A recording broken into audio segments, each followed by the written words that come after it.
all our Herald TV viewers, a warm welcome. You are witnessing our program entitled Health and Happiness. Health and happiness, they are interconnected, and we need to be healthy to live a happier and long life. Long is something which we cannot decide, but healthier life is what is much more important. We have with us an expert who has been dealing with lot of lifestyle diseases, because we have new lifestyles, and with the new lifestyles we have had new life diseases. He is a medical practitioner, MD, has his own pathological laboratory in Panjim, and he has been a lifestyle coach for weight management, and he specializes in weight loss goals. He believes, like most of us, that most diseases are preventable, and that calls for lifestyle changes.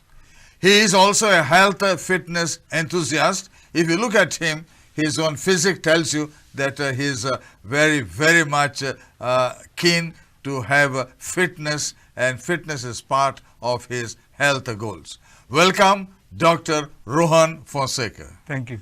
Nice to be here with us at Herald TV, and it's a nice topic that we have, lifestyle diseases. There are new lifestyles that have now come into all over the world, and basically these are American lifestyles that we have. And what we know about Americans, they are business minded, so they have made their medicine and their health look on commerce, on money. That's also what is happening in India also. And what do you mean by health lifestyle diseases? Yeah, when you say lifestyle diseases, this is a group of diseases which is very rampant amongst us Indians. India is a young population, and it is surprising that a lot of this younger population is suffering from these diseases. I would like to elaborate on what these lifestyle diseases are, but first we have to understand what is lifestyle. When we say lifestyle, it gets very confusing, and it is a very vague term, and you may be right. But to explain what lifestyle is, I'd like to give you a little bit of an example. See, all of us on a daily basis follow a routine. For example, somebody might go to work at 9 o'clock, he might have his lunch at 1 o'clock, he might be back at 4 o'clock. Another person might go to work at 10 o'clock, at 11 o'clock. He might not want to have lunch, he'll have his dinner directly. Some person likes to have a snack at 11 o'clock. Some people might not go to work at all. Instead, he'll be a child. He might go to school. He might go to college. He might be having his homework at in the evening. He might be having his guitar class. He might want to play. So, what are these? These are his routines. So, whenever you follow these routines for a few days, they turn out to be your habits. Whenever we repeat something, we humans are designed like that. It becomes a habit. In fact, these habits which we repeat are nothing but our lifestyle. These habits are unique because everybody lives in different circumstances. Everybody lives on a different schedule. Everybody has different likes and dislikes. Therefore, everybody will have a different set of habits. Now, these habits could be positive for health and promote good health. They could be equivocal and not have any bearing on health, no positive, no negative, or they could be habits which can have a negative impact on health. Yeah. Yeah. So when you talk about positive and negative, this is today part of life. Exactly. So collectively, these habits are essentially what is lifestyle. This lifestyle is nothing but these habits which we do on a daily basis. On a daily basis. Yes. Now to elaborate on what are lifestyle diseases. Lifestyle diseases are specifically diseases of the metabolic syndrome X. These are high blood pressure, diabetes, high LDL cholesterols, high triglycerides. These 4 diseases I mentioned can be measured by testing. What you can't measure is endothelial damage. Endothelial damage is damage to your blood vessels. We do not know until it's too late. Then there is another thing called increased propensity to clotting, increased prothrombotic activity it is called. This also is very difficult to measure. And these 5 conditions are always, almost always accompanied with obesity. Obesity is having a higher body fat percentage. You are talking about body weight. Yes. So yes. basically you see most Americans are overweight. Exactly. They are obese. Exactly. And they are the ones who have most of the problems. Most of the problems. So if you do not control your weight, yes, and you try to become obese, yes, you are tending to acquire most of the problems that you have mentioned. Yes, but the issue is that it is not so black and white. Okay, I would just like to tell you a story to clarify my point. Okay, imagine you are living 4, 5, 10,000 years ago. You are living in where 4, 5, 10,000 years ago would be living in the jungle, middle of the jungle. You are living as a tribe. With your little tribe, maybe 15, 20 people. Your house is a thatched hut. Right? Yes. This is the way nature has intended us to live, isn't it? So, first, what is our job as a human being? Our job and every living person's job is to procreate, to reproduce. But besides that, man is a social animal. So, being a social animal, we have to perform certain tasks for the well-being of our fellow human being. So, what do? We go traverse long distances hunting for food. Sometimes we don't find our prey for many days. Because in those days they would exactly. go for hunting basically. Exactly, yes. exactly. See, we are talking about the days before agriculture. Yeah. Agriculture also was not discovered then. Yes. Then we are going to search for berries in the ground. We are climbing trees to search for berries. Our shelter, our thatched hut has to be built and repaired. Yes. So we would do that on a regular basis. We have to take care of our young. Then tribes used to like to fight.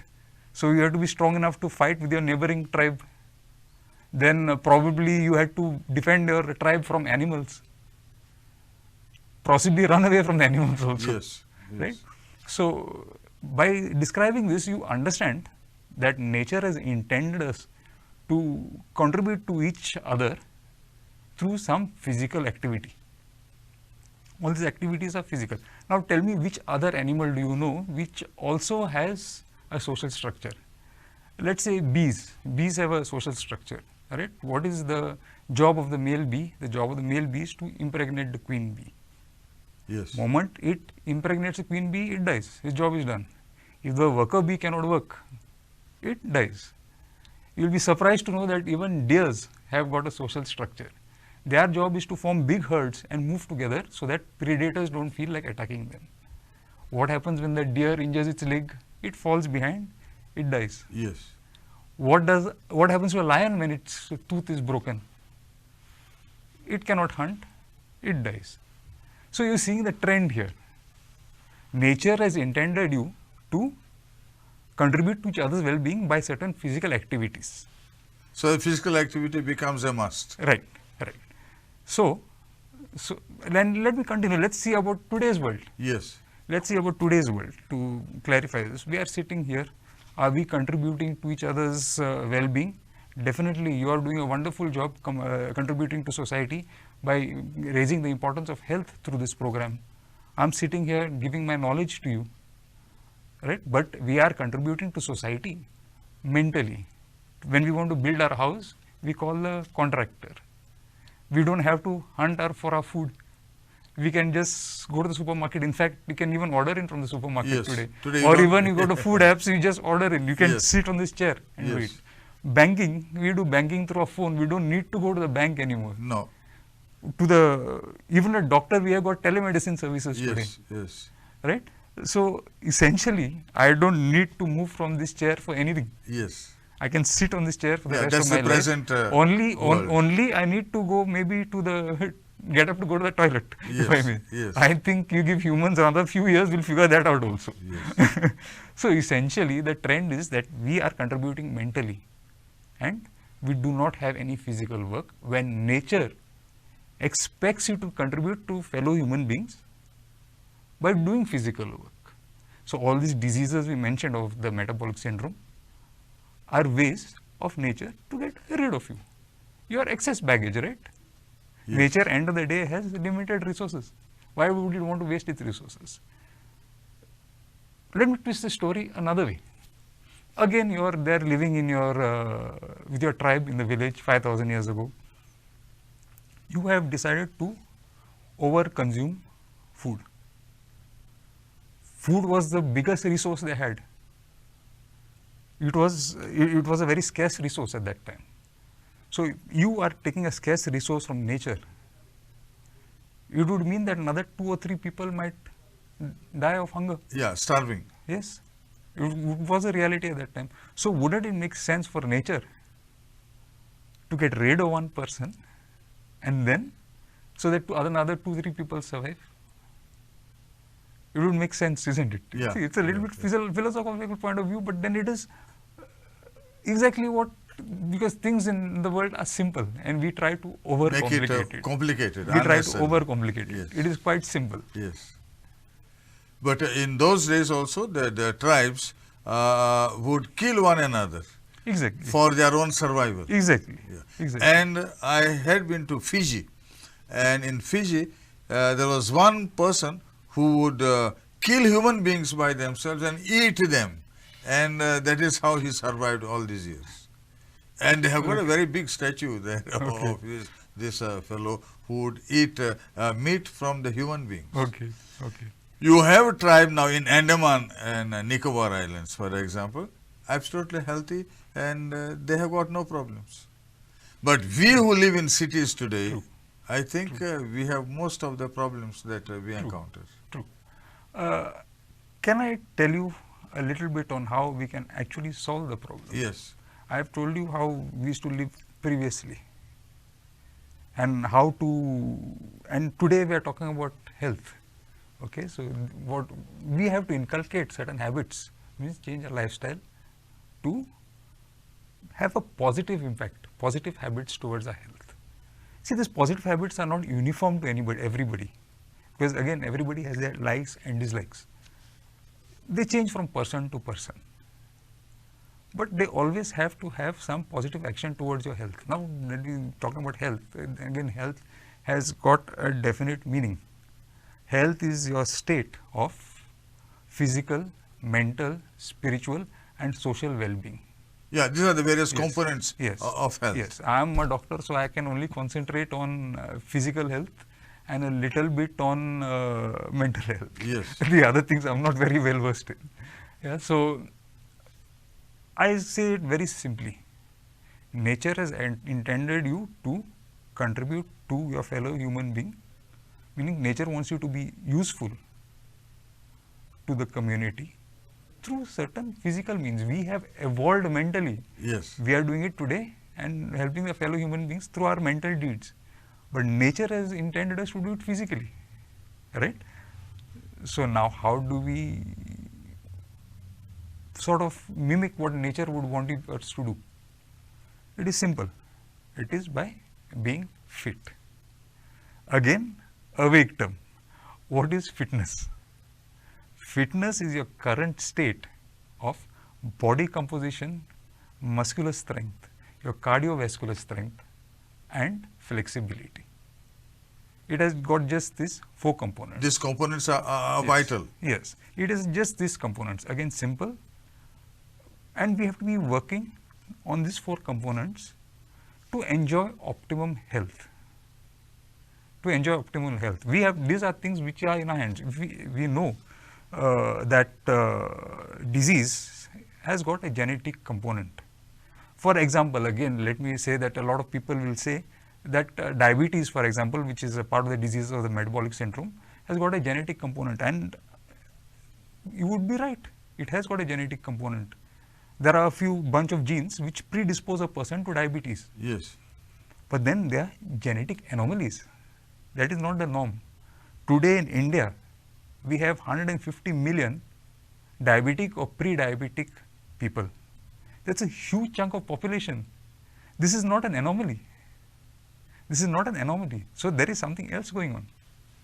That something else are gaps in lifestyle. That something else is gaps in lifestyle, which we will have to address by working towards a fitter version of ourselves, by addressing the four components of fitness, basic 4 components of fitness. Yes. So when you talk of fitness, how do you develop it? Okay, very good question. Again, I'll elaborate on it. Let me start on each of the components of fitness. Let's talk about body composition. Body composition is nothing but your body fat to lean body mass ratio. Lean body mass consists of your bones, your organs, your tissues, blood, water, humans are 70% water, and your muscles. While fat mass is just your excess energy stores. The basic unit of energy is a kilocalorie. For short form, we call it calorie. Yeah. So body composition is nothing but how much body fat you carry towards how much muscle you carry, or how much lean body mass you carry. Okay. Now,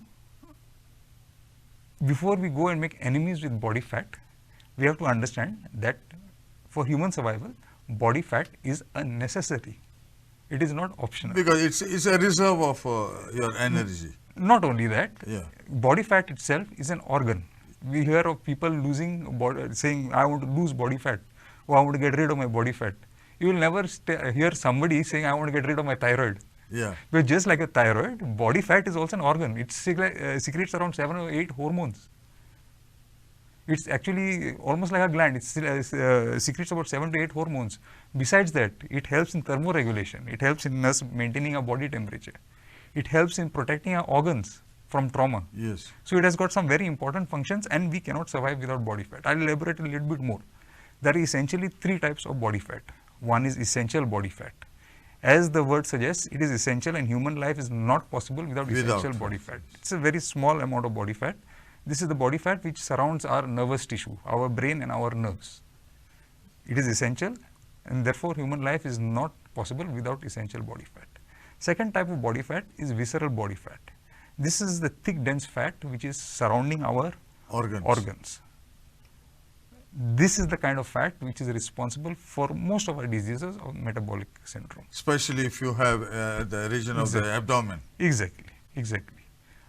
Inside the abdominal Yes. cavity. This is inside the abdominal cavity. Yeah. Good news is, although it is easy to put on, it is also easy to lose. That is when you try to. But this is a very big problem, because in America and the other places they go for liposuction, and some people even have died when they had been going through this removal of fat. Yes, but of visceral fat. It is mostly. No, liposuction is usually done for the third type of fat, Okay. which is subcutaneous fat. You cannot do liposuction for visceral fat, because visceral fat is inside your abdominal cavity. Yes. They do liposuction for fat which is under the skin. Yeah? This is a third kind of fat called subcutaneous fat. This is the fat which we don't like to see, but in limited quantities, it does not have much bearing in the diseases of metabolic syndrome. It is just that we in modern society don't like to see this fat. Yeah? This is normally in men stored around the abdomen. Women will store it on their thighs, will store it on their buttocks, will store it on their arms here. But essentially this fat does not, though we don't like to see it, does not have a lot of bearing in the diseases of metabolic syndrome. Okay, so we have understood how we have understood that the basic this fat is basically excess energy.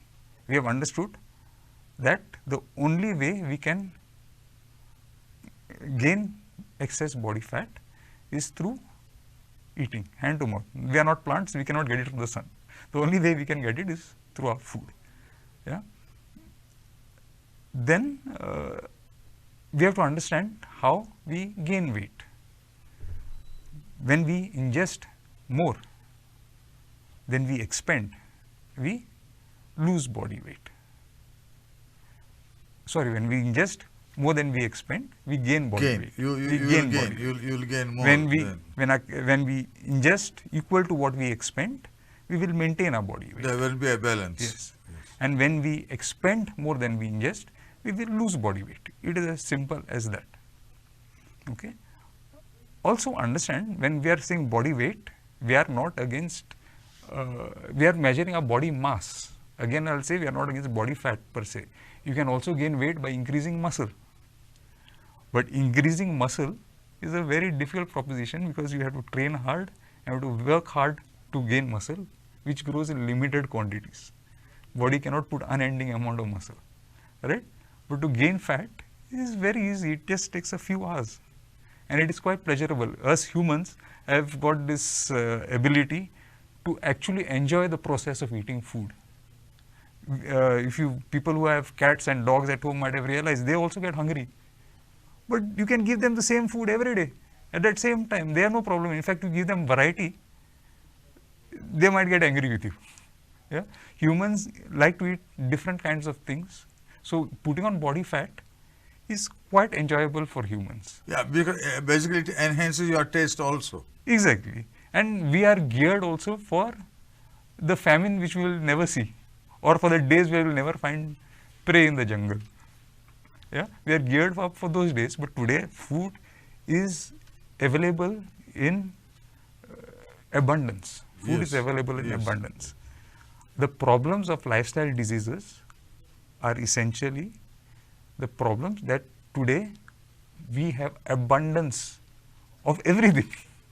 One might argue that life in 2023 is difficult, but the reality is 2023 is the best year to live. Is the best year to live. For example, in 1947, this was the year of our independence, the average life expectancy of an Indian, or a person, baby was born, was 32 years. Was 32 years. Shocking, isn't it? In 1947, average life expectancy was 32 years. And today, it is 72 years. Yeah, so it has increased. Yes, increased by leaps and bounds. Yes. Increased by leaps and bounds. So, and this proves, proves, so to what do you attribute this? See, this is improvement in healthcare. There's no doubt about it. Yes. There's no doubt about it. And let me elaborate a little bit more, since we are talking on the lifestyle diseases. See, patient might come in with, let's say, diabetes. He comes with high sugar. I can give him a medication. This is not treating diabetes. This is controlling it. He takes his medication. After 6 months he lives his life happily. After 6 months he comes back. Sugar is high again. I have to give more medication. And this cycle continues. We are not treating diabetes. We are not curing diabetes. We are managing it. It is called diabetes management. Ideally, you would like to prevent any of these diseases. You would like to prevent these diseases by having positive habits towards health, right? By having positive habits towards health. At the same time, if you already have diabetes, you have to work even harder at this positive habits towards health to be able to give yourself a chance to actually reverse it. Because me giving you medication is just like you putting band-aid on a wound. Eventually that band-aid is going to fall, right? So it is even inevitable. So if somebody already has a disease, we have to work even harder on our positive habits towards our health. Yes. Yeah. So how would you change the lifestyle? Say in a patient with diabetes. Okay, if a patient had diabetes, first thing, he will have to continue his medications with his doctor. Yes. There is no doubt about it. Then I would get him to have a closer look at his caloric intake. I would have controlled his caloric intake. Diabetes, we are talking specifically about diabetes, we all say diabetes is because we have too much of sugar. Let me give you an example. I will give you a tablespoon of sugar and I challenge you to have it. You won't be able to have it. Obviously, you don't like sugar so much. You don't like sugar, else we would have finished a spoon of sugar. I will put that sugar and I will roast some besan flour and I will give you to eat it. I will challenge you to eat it again, you will not eat it. Right? Similarly, if I add some ghee to the same besan flour and the sugar, you will finish in a second, because now it has become a besan laddu. We can make this simple example, and we have to understand that when we add ghee to it, it is ghee which is high in calories. Okay, similar example I will give you with rice. I give you a bowl of rice, you will not be able to eat it. But I take that rice, put a lot of oil and fry it with vegetables or whatever. But vegetables is not giving the taste. What is giving the taste is the oil, right? Oil and salt, and therefore you will consume it. Reality is diabetes is the result of over consumption of calories. It is different that once you're diabetic, you would like to control your sugar intake so that the medications are given to you have a chance to act adequately. Yeah. So Yeah. you mean to say that So first also should be a control on the oil, on your fats? Yes, you should be able to caloric control on a scale. You should be able to control your calories. To Yeah, control diabetes, yeah, you have to be able to yeah. control your calories and also improve your activity levels. Yes. Also improve your activity levels. Yeah. So that means you have to control your lifestyles basically through your food. Of Through course, food, physical it is activities. it's about a game of everything. Yes. It is a game of everything. It's Yes. about calorie consumption as far as food is concerned. Nature doesn't want you to take resources, extra resources from the environment, Yes. right? So you have to control caloric intake, and you have to be able to be active and add some kind of fitness activity, some kind of exercise activity to your life consistently. It's not that you do some exercise today and sleep for the next 1 month. It is better you do little today, every day every day of the month, than you do a lot today and sleep for the next 1 month. Yeah, yeah. So I think we have got a basic concept of what creates the problem, and you talked about overall health, the dimensions of health, like physical, you have been talking mental, and the other aspects also which are important. And is it important to have your fitness regimen? Definitely, definitely. That's the only way you are successful in anything is if you are consistent. Yeah. If you don't have a fitness regimen, I mean a fitness timetable, like I will go and train today at 5 o'clock in the evening, right? If you don't have this timetable, you are never going to end up training. And are there different types of fitness regimen? Yes, it's whatever it is. For now, what I would like to say is that you have to pick, again, be consistent. You have to pick something you like. Yes. And you are going to be consistent with only something you like. You could choose something as simple as walking to start with. Most people don't walk. Something simple as that. Yeah, But do it consistently on a daily And today basis. with your mobiles and your laptops and all that, people keep on sitting more. Exactly.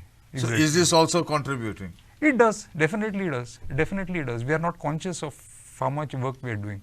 In fact, today we have our step trackers. In most people, Yes. most people wear step trackers, and I see them doing hardly 1,000 steps a day. Yeah, That is like walking for 500, 600 meters, which is Yeah, nothing. how many steps would you consider? as Anything between 8,000 to 12,000 steps is a good amount. yes. Anything over 12,000 has a lot of diminishing returns. Anything below 8,000, where it would be about 5 or 6 kilometers a day of movement, is too less according Yeah, to but me. normally nowadays is 10,000 is the standard. They take 10,000, a nice number, no? It's a golden figure, so it's fair. Okay. It's bang in the middle of 8 to 12. Yeah, it's quite a long topic that we have. I think we can continue more. I would love to. I would yes. love to. And then, since we have talked about the basics today, and it's time for us to take a break now, and we'll come back with the next episode on your fitness regimen. And since you are a health fitness enthusiast, and if you look at you, you have been controlling it well. Thank you. Very flattering. Share with us the secrets of how to be so fit as you are. Dr. Rohan, thank you very much for being with Herald TV. Thank you. And Thank you we for will having me. continue our Thank you for program. having me. My Thank pleasure. you to all our viewers.